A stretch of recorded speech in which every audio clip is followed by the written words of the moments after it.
बहुत समय पहले एक गांव में एक ब्राह्मण और एक ब्राह्मणी रहती थी। उन्होंने घर में एक छोटा सा मंदिर बनवाया था। उस मंदिर में भगवान गणेश और लक्ष्मी की मूर्तियां स्थापित की गईं। ब्राह्मण हर दिन मंदिर में पूजा करते हैं। जब ये ब्राह्मण कुछ पकाते हैं तो पहले भगवान को भोग लगाते हैं और फिर खुद खाते हैं। उनकी समस्या यह थी कि वे छोटी छोटी बातों पर झगड़ते थे। इसी तरह उनका जीवन बीत जाता है। इस प्रकार कार्तिक का महीना आता है।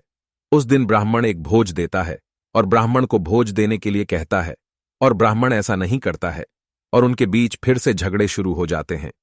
गणेश जी लक्ष्मी जी से कहते हैं कि वे कुछ ज्यादा ही गड़बड़ कर देते हैं। हम यहां से चले जाते हैं और कहीं और सीट ले लेते हैं।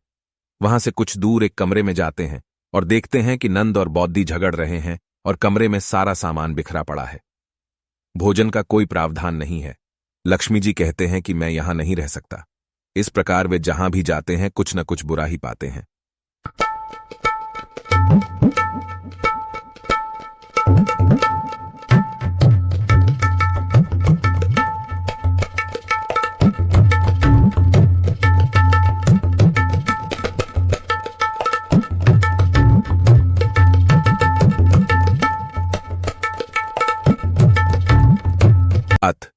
वे ब्राह्मण के घर लौट आए।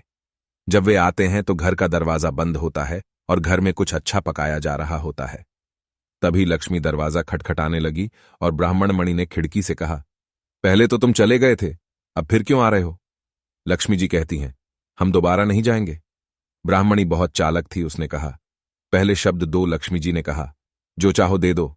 ब्राह्मणी ने कहा, धन दो, घर दो, भोजन दो, दूध दो। लक्ष्मी जी बोली, तथास्तु। उसके बाद ब्राह्मणी दरवाजा खोलती है और फिर लक्ष्मी जी कहती हैं कि आपने हमें रोक दिया, लेकिन एक बात याद रखें कि दिवाली के लिए रसोई साफ करें और आंगन में चुमकी द्वीप जलाएं। मैं 7 पुरुषों तक उस घर में रहूंगी। ये कहकर वे फिर से मंदिर में बैठ गए। लक्ष्मी की कृपा से उन्हें बहुत सारा धन प्राप्त हुआ और वे सदैव सुखपूर्वक रहने लगे।